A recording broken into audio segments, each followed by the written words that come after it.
tena inapojirudia tena kuonyesha picha ya ukombozi. Nenda na mimi katika kitabu kile cha Kutoka sura ya 12. Kama utakuwa vizuri kabisa, Kutoka ile sura ya 12. Mtu mmoja aseme amen. Tutasoma mstari wa 7, 12:7. Neno la Mungu linasema, alafu nitaruka mstari wa 13 na 14. Biblia inasema, nao watatwaa baadhi ya damu yake na kuitia katika miimo miwili katika kizingiti cha juu, yani pale juu, katika zile nyumba watakazo mla. Yalikuwa maelekezo kuhusiana na kondoo. Mstari wa 13, na ile damu itakuwa ishara. Mtu mmoja aseme ishara kwenu katika zile nyumba mtakazo kuwemo, nami nitakapoona ile damu nitapita juu yenu, lisiwapate pigo lolote litakalo haribu nitakapopita nchi ya Misri. Na siku hii, mstari wa 14, itakuwa ukumbusho kwenu, nanyi mtafanya iwe sikukuu kwa Bwana. Mataifa mtaifanya iwe sikukuu katika vizazi vyenu vyote, kwa amri ya milele. Kwa hiyo Mungu wakati anaikomboa Israeli kutoka kwa Farao na mikono ya Misri, akaonyesha mapigo 10, na mapigo 10 yote yalikuwa ni kulainisha moyo wa Farao. Lakini pigo la 10 ndiyo pigo ambalo Mungu anaanza kuintroduce nguvu ya damu katika ukombozi wa maisha ya mwanadamu. Akasema sasa, baada ya haya mapigo yote yaliyoingia kwenye mji wa Farao, nyumba ya Farao na kwa Wamisri wote, tutakwenda kumaliza pigo la mwisho. Musa waeleze wana wa Israeli ya kwamba pigo la 10 litakuwa ni kuua wazaliwa wote wa kwanza katika nchi ya Farao na Wamisri wote na mji wa Farao. Na Mungu anasema, anamwelekeza Musa, nitaanza, sema nitaanza. Anaanza na nyumba ya mfalme kupiga na kuua. Kwa wakati Mungu ameweka strategically kupiga na kuua, lakini huku Mungu alikuwa na moyo wa huruma kwa watu wake Israeli, ambao leo Mungu ana moyo wa huruma kwa mataifa yote, ikiwa ni wewe pamoja na mimi. Amen. Ule moyo wa huruma Mungu ulikuwa unaonyesha picha ya kwamba leo Mungu anayahurumia mataifa, akaweka moyo wa huruma. Biblia inasema ya kwamba Mungu akasema, ili nisiue kizazi changu, wana wangu Israeli, utakachofanya hiki Musa, utachukua mwanakondoo, alafu kila nyumba itagharamika kuchukua mwanakondoo, lakini akishachukuliwa yule mwanakondoo watamchinja. Wakisha mchinja, wachukue damu ya kondoo wapake kwenye miimo ya milango yao, lakini ile nyama wataioka, alafu watakula na mikate, ikiwa ni ishara ya kusherekea. Lakini wakati wanakula na mikate, wasisahau kuchukua ile damu ya mwanakondoo wakapake kwenye miimo ya milango yao. Wakipaka, itakuwa ni ishara ya ukombozi. Ndio maana leo damu inasimama kama ishara ya ukombozi kwenye maisha ya mwanadamu. Kwa Biblia inasema ya kwamba mara malaika atakapopita, atakapoikuta damu, ataruka na kupapita mahala penye damu, kama ishara ya kwamba usiue hapa. Kwa malaika wa kuua, yule malaika wa kuua alipokuwa anapita, alikuwa akiikuta damu anaacha, maana yake nyumba hii imetakaswa. Hii historia wote tunaijua. Sasa nataka nikwambie, pale neno Pasaka ndio lilijengewa msingi ya kwamba Luka o Passover, usifanye madhara kwenye nyumba hii kwa kuwa imetiwa alama. Na leo katika jina la Yesu Kristo, Yesu kwa damu yake akupake alama, adui asikuzuru katika jina la Yesu. Ukiwa umeokoka, unapakwa alama ya kuondoka kwenye madhara ya adui atakapopita.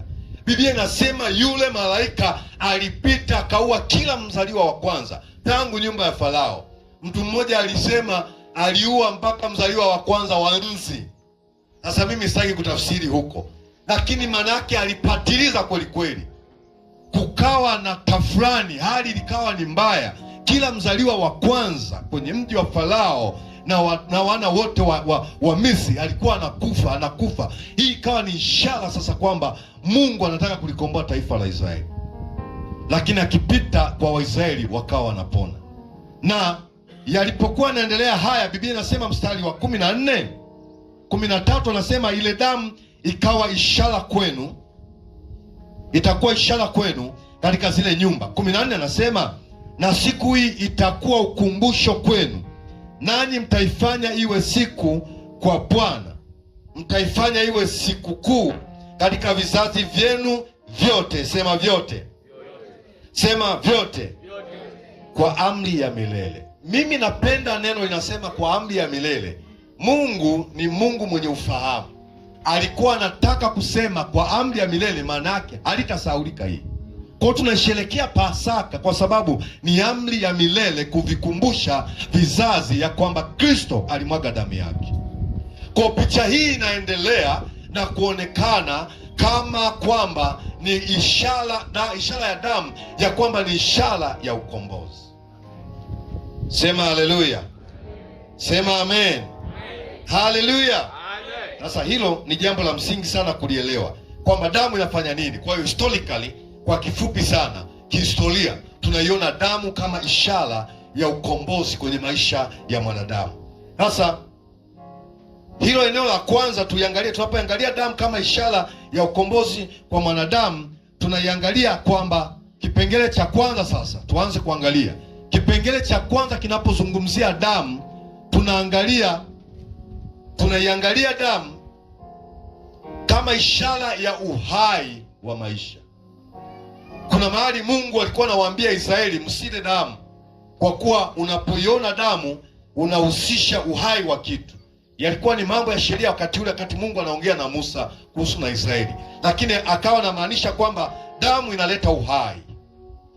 Damu inaleta uhai, na kwa kuwa palipo na damu panaonyesha uhai, maana yake alikuwa na tafsiri kwamba hata damu ya Yesu Kristo inaleta uhai wa maisha ya mtu.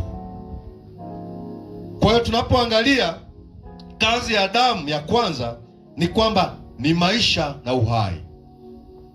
Lakini la pili, ndio hili nitalirudia, uliandike tena, ni ukombozi na msamaha. Damu inaleta ukombozi na msamaha. Kwa sababu ya mwagiko la damu unasamehewa dhambi na unatakaswa na kufanywa chombo cha Mungu. Hakuna namna ya mwanadamu atasamehewa nje ya kanuni ya damu kumwagika. Waefeso 1:7, Waefeso sura ya kwanza mstari wa 7 anasema, katika yeye huyo kwa damu yake tunao ukombozi wetu, msamaha wa dhambi, sawasawa na wingi wa neema yake. Katika yeye huyo. Nani huyo jamani? Sema kwa sauti, nani huyo? Nisikie, nani huyo? Biblia inasema kwa damu yake. Kwa damu ya nani? Kwa damu ya Yesu. Kwa hiyo kwa katika yeye, alafu anasema katika damu yake. Kwa damu yake tunao ukombozi wetu na msamaha na masamaha ya dhambi, sawasawa na wingi wa neema yake. Neema imemwagika, lakini msamaha wa dhambi unapita kwenye maisha yetu kwa sababu ya Kristo Yesu. Kama unajisikia asubuhi leo dhambi ni mzigo kwenye maisha yako, anza kutafsiri nguvu ya damu ya Yesu, ya kwamba dhambi yoyote iliyokaa ndani yako inaweza ikasamehewa kupitia nguvu ya damu ya Yesu Kristo. Kuna watu wanaishi maisha ya hatia. Kuna dhambi inaweza ikakaa ndani ya moyo wako, alafu ikawa inakutesa, inakuzungumzisha kila siku. Lakini ni huyo Yesu anasema kwa kupigwa kwake umeponwa na umesamehewa. Kuna watu wanasikia hatia ya mioyo yao na wanashindwa kutoka kwenye kifungo cha hatia za mioyo yao. Sio kwa sababu Yesu hakufa, ni kwa sababu hamjaelewa nguvu ya damu ya Yesu inasababisha msamaha, tena kweli kweli. Nazungumza na mtu ambaye moyo wake ni mzito na anashindwa kuwa na hali ya kusamehe makosa aliyotendewa, lakini anajisikia hali ya utumwa wa dhambi aliyoifanya. Kazi ya damu ya Yesu ni kusamehe. Na kwa kuwa kazi ya damu ya Yesu ni kusamehe, wajibu wako ni mmoja, kuomba toba. Damu ya Yesu iko hivi, haijakaa kumtafuta mtu imlukie, imdondokee. Imekaa inasubiri neno la toba na ukiri wa kinywa cha mtu. Unapokiri, unairuhusu ile nguvu iliyo kwenye damu ya Yesu iachie neema ya Yesu Kristo, alafu upate msamaha kwenye maisha yako. Kwa kama unasikia kuna hali ya dhambi ambayo inakutesa maisha yako, ili usamehewe, lazima ukubali nguvu ya damu ya Yesu na kuruhusu msamaha uje kwenye maisha yako. Katika jina la Yesu, pokea msamaha tangu sasa. Kwa jina la Yesu, kila kifungo kilichoshika maisha yako kinakulemea na kujiona kama mtumwa, wewe si mtumwa tena. Ipo nguvu ya damu ya Yesu inayoruhusu msamaha kwenye maisha yako. Kiri kwa kinywa chako, hebu sema nimesamehewa katika jina la Yesu. Sema ninasamehewa katika jina la Yesu. Sema Bwana, ninakiri kwa kinywa changu kila dhambi nayo nizinga kwa upesi, tangu sasa naitua msalabani pako, kwa umesamehewa. Jambo lingine ambalo damu inaifanya, inafanya manunuzi ya kimuamala katika ulimwengu wa roho. The spiritual transaction, that is what the blood does. Inafanya muamala. Wangapi wanajua neno muamala tunaposema? Si tunajua transaction, Una uwezo wa kununua bando, unaweza ukalipa bili ya maji, unaweza ukalipa bili ya umeme na malipo mengine ya serikalini huko, lakini unaweza kumlipa mtu kama alikuwa anataka kununua kitu, kunalipa numbers, kuna transaction mbalimbali tunazilipa, si ndio jamani? Na wote sasa hivi tunaweza tukatumia simu. Ni asilimia karibu nafikiri hata kama 98 ya Watanzania wengi wanatumia simu na wanaweza kufanya transaction. Sasa hiyo miamala tunayoizungumzia ni kwamba damu ya Yesu inafanya manunuzi ya kimuamala katika ulimwengu wa roho. Wewe unanunuliwa na unalipiwa gharama kwa ile nguvu ya damu ya Yesu. Damu ya Yesu, sijui niseme ni kama ni kitu gani? Yaani ni kodi maalumu ama ni namba maalumu, it's like a control number, vyovyote utakavyosema, inafanya gharama ya transaction zako. Ile miamala yako yote inalipa. Sasa una miamala mingapi kwenye maisha yako? Una miamala mingapi ambayo inakutesa maisha yako? Una pending issue ngapi ambazo ni issue kweli kweli kwenye maisha yako? Natangaza kwa mamlaka ya Yesu Kristo iliyo katika damu inayofanya miamala, Yesu akulipie hizo gharama kwa damu yake. Amen. Tunazo pending issue wapendwa, tusiwe wagumu na tusiwe wabishi. Hivi ninavyosema moyoni mwako, kisha kuwa mtu mzima, una mambo kibao mengine kesho unatakiwa uanze kupambana nayo. Usipambane kwa akili zako, itumie nguvu ya damu ya Yesu Kristo kuhakikisha miamala yako yote inaisha. Kama una magonjwa, tumia muamala wa damu ya Yesu uondoe magonjwa kwenye maisha yako. Unakuta kuna mtu amekaa na magonjwa analidhika tu, na wakati mwingine ndio kupitia ugonjwa huo watu watakuja, watakuona, watakuletea na soda, watakuletea na juisi, basi unatamani kama vile ka ugonjwa kadumudumu kidogo ili uweze unajua kuna miaka fulani ya nyuma sana mimi tulikuwa tunauguza mama yetu mmoja hospitali, mama yangu mdogo, miaka mingi sana imepita, almost karibu miaka sio 20 chini hapo. Sasa wakati tunauguza kuna mgonjwa mmoja bwana alikuwepo hospitali akapona. Hebu sema akapona. Sasa madaktari wakamdischarge kwamba sasa bwana uondoke, unatakiwa uondoke, wewe umepona. Sasa yule mgonjwa nyumbani kwake kulikuwa akieleweki. Hebu sema akieleweki. Kama tu vile kwako kwangu na wewe inawezekana akieleweki. Sasa akatumia ile fursa, baada ya kuambia umepona, nenda nyumbani. Wakati ule miaka 20 iliyopita ukiletewa mkate ni issue. Unajua sasa hivi mikate mnakula tu nyie. Lakini ukiwaambia watu waliopita miaka zaidi ya 20-25 huko nyuma, kuna aina ya vitu vilikuwa vipatikani rahisi, labda uende kwenye mikoa fulani. Hebu sema amen. Sasa mkate unakuja kila siku, analeta mkate, piga na kapepsi. Nafikiri alikuwa Mnyakyusa yule. Anapiga na kapepsi kidogo. Bwana wewe, bwana. Hebu sema bwana wewe. Bwana wewe. Yule mtu namkumbuka yule mama, anamwambia sasa wewe nenda nyumbani, akawa anagoma. Lakini kuja kugundua kwamba kwa nini anagoma ni kwamba vile vitu vinavyokuja hospitali vinamfanya abaki pale. Sasa kwa jina la Yesu usiwe mtu wa tabia hiyo. Inuka, beba gongo lako, litupe kule, ichukue damu ya Yesu, iweke pale, inalipa miamala ya magonjwa yako katika jina la Yesu. Usikubali kwenda hospitali kwa sababu kila siku unaenda, wewe ni foleni tu. Kuna mahali unaweza ukasema kwa damu ya Yesu mimi ni mzima. Hakuna ugonjwa, unielewe, hakuna ugonjwa ambao Yesu hawezi akauponya kwa damu yake. Kama aliponya mauti ya wana wa Israeli kwa alama ya damu ya kondoo wa kawaida, iweje damu ya thamani ya Mungu mwenyewe isiponye magonjwa yaliyo juu yako? Iweje damu ya thamani ya Kristo isiondoe magonjwa yaliyo juu yako? Maana yake ni nini? Uthamani wa damu ya Yesu unaweza ukaponya maisha yako. Aliponya mauti ya Waisraeli kwa damu ya agizo ya mwana kondoo wa kawaida. Je, si zaidi damu ya mwana kondoo Yesu Kristo, agizo aliyotoa, anasema anamtoa mwana wa pekee kwa ajili ya maisha ya wengine. Anakufa Yesu kwa ajili ya maisha ya wengine. Usikubali katika jina la Yesu. Weka mkono wako kifuani, sema sikubali hali hii katika jina la Yesu. Na tamka kwa jina la Yesu, sema sikubali kwa jina la Yesu. Sema nimelipiwa, miamala yangu imekamilika. Yesu amelipa katika jina la Yesu. Na uondoa ugonjwa ulioko ndani yako kwa mamlaka ya Yesu iliyo juu yako.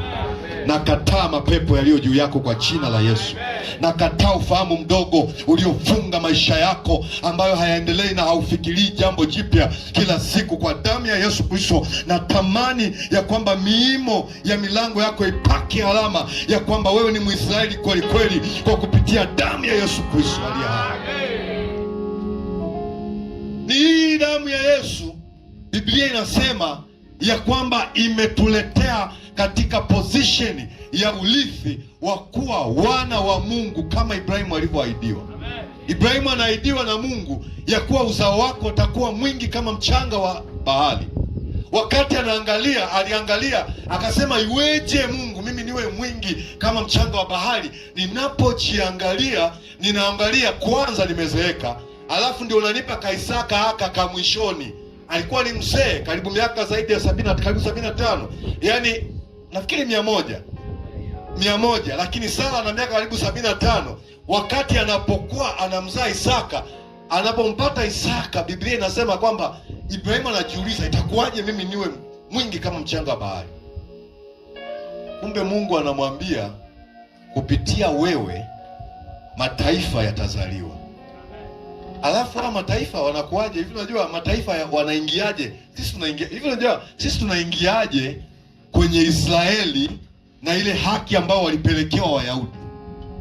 Ni damu ya Yesu tu ndio inayotuingiza. Jana nilisema mfumo wa lile hekalu lilivyokuwa ni kwamba nje kabisa, karibu kimlango cha nje, ndio walikuwa wanaingia wale Gentiles, watu wa mataifa kidogo wamepewa nafasi ya hekalu waingie. Lakini maana yake walikuwa wanakuwa nje ya hekalu. Yesu alipokufa akasulubiwa nje ya hekalu ili kuyapata mataifa. Sasa kinachotuleta sisi tuwe kwenye uzao wa Ibrahimu ni damu ya Yesu peke yake.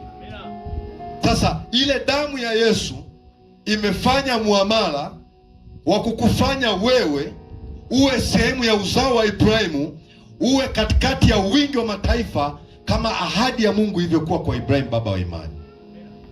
Sema amen, amen. Kwa hivyo nakutia moyo, ona ya kwamba una haja ya kuiona damu ya Yesu inafanya kazi ndani ya maisha yako. Inafanya hayo manunuzi. Ukisoma katika kitabu cha Matendo ya Mitume 20:28, alikuwa anayasema maneno haya Paulo. Matendo ya Mitume 20:28, jitunzeni nafsi zenu. Wakati huu Paulo yuko huko Asia anafanya kazi, na ndio nyakati ambazo ndio kama mtume anaanza kufanya juu ya mataifa, kama mtume wa mataifa. Na lile kundi nalo ambalo Roho Mtakatifu amewaweka ninyi kuwa waangalizi ndani yake. Maana yake anasema jitunzeni mpate kulilisha kanisa lake Mungu alilolinunua kwa damu yake mwenyewe. Neno nunua, hebu sema nunua. Kwa nunua maana yake ni muamala umefanyika. Wangapi wanakubaliana na mimi? Weka mikono juu afu mshangilie Yesu kwa muamala. Kuna damu ilitumika alafu ikakupiga muamala, wewe uko leo hapa. Jambo lingine damu inayofanya, inatuponya na magonjwa na taabu. Hiyo taandika tu Isaya 53:5, na nimeshazungumza pia. Inatuponya na magonjwa na taabu. Inaponya damu ya Yesu Kristo. Isaya 53:5. Jambo lingine, inatupatanisha na Mungu. Wakolosai 1:20. Biblia inasema, na kwa yeye kuvipatanisha vitu vyote na nafsi yake, akiisha kufanya amani kwa damu ya msalaba wake. Kwa yeye, ikiwa ni vitu vilivyo juu ya nchi au vilivyo mbinguni. Vilivyo juu ya nchi maana yake vinavyoishi hapa katika nchi, ama vilivyo juu, na amevipatanisha. Huyu yeye anayetajwa ni kwamba Yesu kuvipatanisha vitu vyote na Mungu, amevipatanisha. Na Waefeso 1:7 unaweza kaandika tena, katika yeye huyo kwa damu yake, tena limerudia ile andiko nafikiri, tunao ukombozi wetu, msamaha wa dhambi. Kwa hiyo yanarudia ya kwamba inatupatanisha na Mungu. Hatukuwa na sifa ya kupatana na Mungu. Jambo la mwisho, damu ya Yesu inachokifanya kwenye maisha yetu, inatutakasa. Baada ya kuokoka, lazima ukubali mfumo wa kutakaswa kila itwapo leo. Usikubali injili inayokutaka kusema kwamba baada ya kuokoka wewe hauna nafasi tena ya kujitakasa. Ukiokoka umeokoka hivyo, kwa hiyo hauna wajibu. Unao wajibu wa kulipa gharama ya kuishi kukifikia kimo cha Kristo. Sasa hii gharama wengi hawaitaki, na lazima ujitakase, kwa sababu haujitakasi. Tunaposema unajitakasa, haimaanishi kwamba unajisamehe, lakini unaruhusu damu ikutakasa. Waebrania 9:14 inatutakasa. Basi si zaidi damu ya Kristo, ambaye kwamba kwa Roho wa milele alijitoa nafsi yake mwenyewe kuwa sadaka. Mtu mmoja aseme sadaka.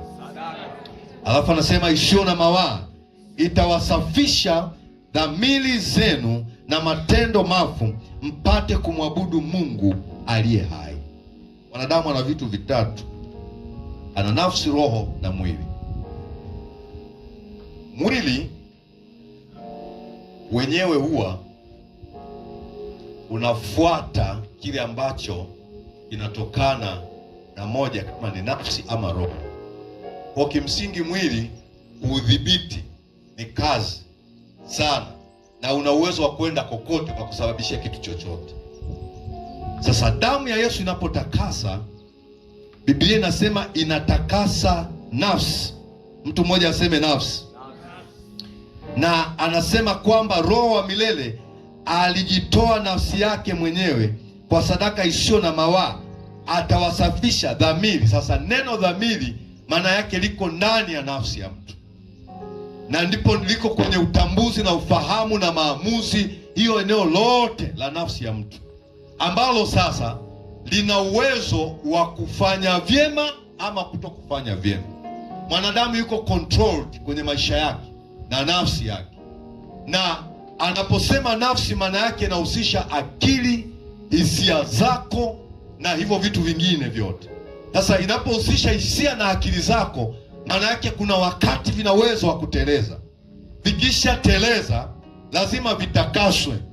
Akili yako lazima ifunguliwe, na ikishafunguliwa ndio inakuwa inatoa nafasi ya Roho Mtakatifu kushughulika na nafsi yako na maisha yako na kudhibiti hali ya mwili.